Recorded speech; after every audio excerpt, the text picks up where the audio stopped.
Tante volte quando avviene un fatto di rilevanza nazionale o internazionale, c'è un meccanismo che porta i sardi ad appropriarsi in un certo senso di quell'evento, dicendo che in un modo o nell'altro c'entriamo qualcosa. Forse si parte sicuramente da un complesso di inferiorità che ci vede un pelo dietro gli altri e quindi abbiamo necessità di dire che in fondo c'eravamo anche noi. Ecco, questa cosa è successa anche per la Coppa Davis di tennis. Però, a dirla tutta, effettivamente uno degli artefici, anche se non in campo, di questo risultato storico per la nazionale italiana di tennis, che appunto ha vinto la Coppa Davis dopo 45 anni, c'è. Quel qualcuno è Angelo Binaghi, che è il presidente della Federtennis, cagliaritano, 63 anni, dal 2001 presidente della Federtennis, e che ha avviato, in un momento, come si suol dire, di vacche magre, la rivoluzione del tennis italiano. Ha investito nei settori giovanili, ha cercato di rilanciare i circoli, cercando di mettere al centro la formazione dei dirigenti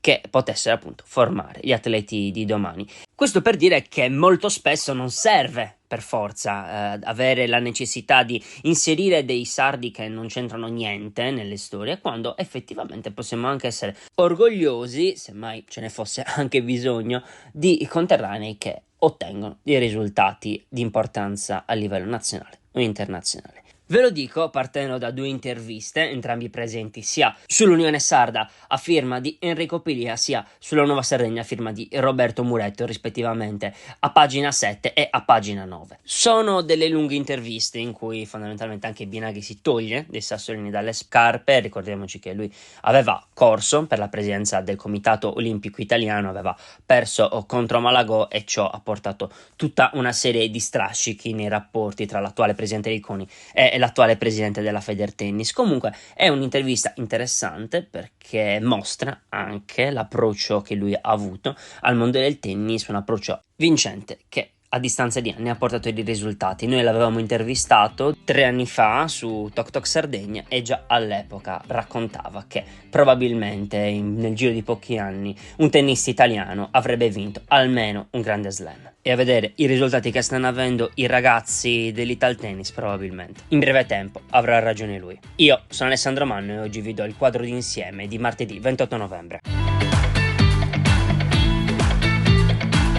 E passiamo dalla politica manageriale dello sport alla politica regionale, perché ieri c'è stato lo sciopero indetto da CGIL e UIL a Cagliari. C'era anche il segretario nazionale della CGIL Maurizio Landini, che dal palco di Piazza del Carmine ha attaccato il governo. Erano 6.000 le persone presenti alla manifestazione che hanno protestato contro la manovra del governo e chiesto degli interventi per cercare di restituire dignità ai lavoratori. Ovviamente non sono mancati gli attacchi al governo a causa della precettazione che ha colpito lo sciopero, che è stato ridotto dalle 24 ore alle 4 ore, firmato dal ministro dei trasporti Salvini. Ve ne dà conto sulla Nuova Sardegna, pagina 2 e pagina 3, Umberto Aime, e sempre pagina 2 e pagina 3 ci sono anche gli articoli dell'Unione Sarda a firma di Cristina Cossu che raccontano quella che è stata la giornata di ieri.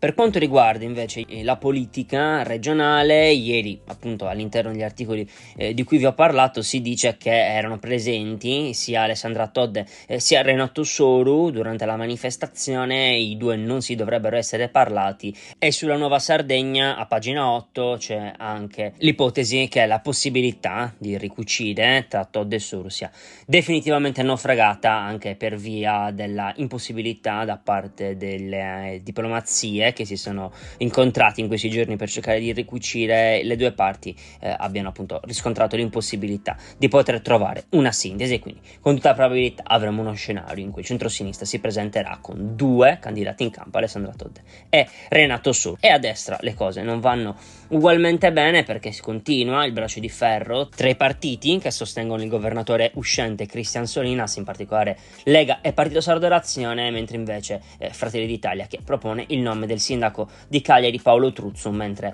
altre liste che comunque gravitano intorno al centrodestra cercano anche là di trovare una sintesi tra quelli che sono i nomi, chiedendo ad esempio una consultazione da parte degli elettori. Eppur essendo terminata la stagione turistica estiva, si sta pensando di rendere a numero chiuso la spiaggia di Cala Luna. Già l'anno scorso la sindaca di Dorgali aveva firmato un'ordinanza che prevedeva un numero di 400-500 persone sulla spiaggia, a cui erano seguite anche minacce alla prima cittadina per aver adottato questo provvedimento. E leggo dall'articolo su Sardinia Post, c'è stato un tavolo con il prefetto di Nuoro Giancarlo Dionisi e anche l'assessore regionale all'ambiente Marco Porco, insieme agli altri sindaci dei comuni appunto di Dorgali, Baunei, che dividono la giurisdizione territoriale sulla spiaggia, e di conseguenza la volontà è quella di preservare l'ambiente ed evitare che la calca di turisti possa intaccare il patrimonio ambientale della spiaggia. Il numero esatto di persone che potranno accedere alla spiaggia è ancora da stabilire, ma si pensa di creare un meccanismo a fisarmonica a seconda delle settimane e dell'affluenza nel corso della stagione estiva.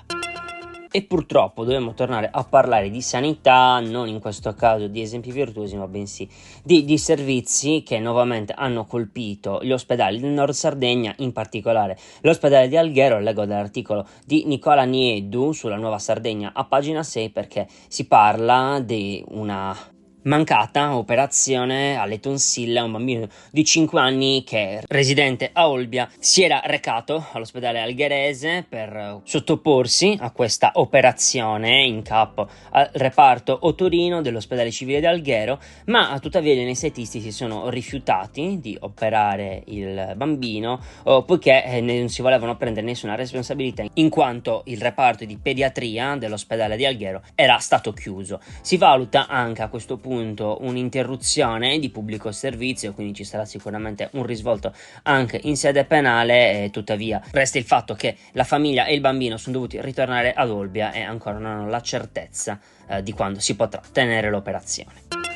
E rimaniamo sempre sulla Nuova Sardegna, però andiamo a pagina 10, proprio pagina accanto, perché si torna a parlare di trasporti, e qua siamo a metà tra i trasporti verso la penisola e i trasporti interni, perché c'è un'intervista di Andrea Assini a Gaetano Intrieri, che è l'AD e il fondatore di Aero Italia, la compagnia che, vi ricorderete, avevamo parlato un paio di puntate fa, ad Alghero aveva festeggiato il suo milionesimo passeggero e che aveva annunciato nuovi investimenti nell'isola, sia per quanto riguarda i trasporti verso l'esterno, quindi verso le tratte di Olbia, Roma e altri scali minori italiani, ma all'interno dell'intervista si parla anche della possibilità di avere degli aerei con tratte brevi, con aerei ovviamente di più piccole dimensioni, tra Alghero, Cagliari e Olbia, cercando di diminuire i tempi di percorrenza. Sembra quasi una provocazione, tenendo anche conto del fatto che, ad esempio, la rete ferroviaria in Sardegna non è all'avanguardia e che quindi ci sono delle difficoltà di carattere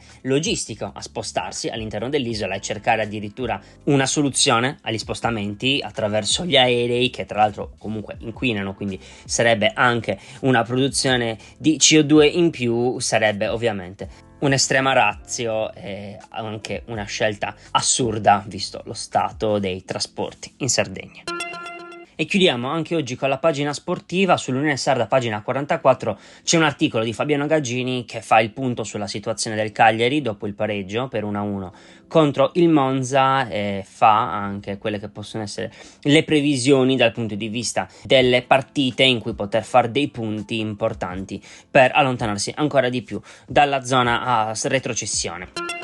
Sulla Nuova Sardegna l'apertura invece, nell'articolo di Roberto Muretto, è sulla Torres, con lo scontro con il Cesena per occupare il primo posto nel girone B di Serie C. I sasseresi e romagnoli che si sfideranno a metà dicembre nello scontro che appunto potrebbe dare una spallata in un senso o nell'altro al proseguo del campionato, visto che entrambe le compagini si trovano a 9 punti sulla terza in classifica, che è la Carrarese. In tema di interviste vi abbiamo parlato in apertura di quella ad Angelo Binaghi e a pagina 61 sulla Nuova Sardegna c'è un articolo di Antonello Palmas al mister della nazionale italiana di pallanuoto Sandro Campagna, plurivincitore da giocatore e da allenatore con la nazionale, che racconta quello di una disciplina che in Sardegna in passato ha dato grandi soddisfazioni, soprattutto per quanto riguarda la Rinantes a Cagliari e la Promogest a Quartu, e che ora si trova in un momento di grave difficoltà. Campagna è uno degli allenatori più vincenti nella storia dello sport azzurro ed è interessante appunto sentire il parere di un allenatore che così tanto tempo è stato su una panchina, quando molto spesso si sa che quando le cose vanno male prima pagare l'allenatore, quindi è un punto di vista sicuramente interessanti quello dell'allenatore della nazionale italiana di pallanuoto, che vi consiglio di leggere, pagina 51 su La Nuova Sardegna. E anche per oggi abbiamo concluso, quindi vi invito di nuovo, se state ascoltandoci su Spotify, a lasciare le 5 stelle di valutazione se vi è piaciuto, se no comunque lasciate una valutazione al podcast. Se lo volete condividere, mandatelo su WhatsApp, Telegram, Twitter, dove volete, a parenti, conoscenti, persone a cui pensiate possa interessare un podcast di questo tipo. L'appuntamento nuovamente domani con una nuova rassegna stampa. Un saluto da parte mia e da tutta la redazione di Tok Tok Sardegna. Buona giornata, ciao!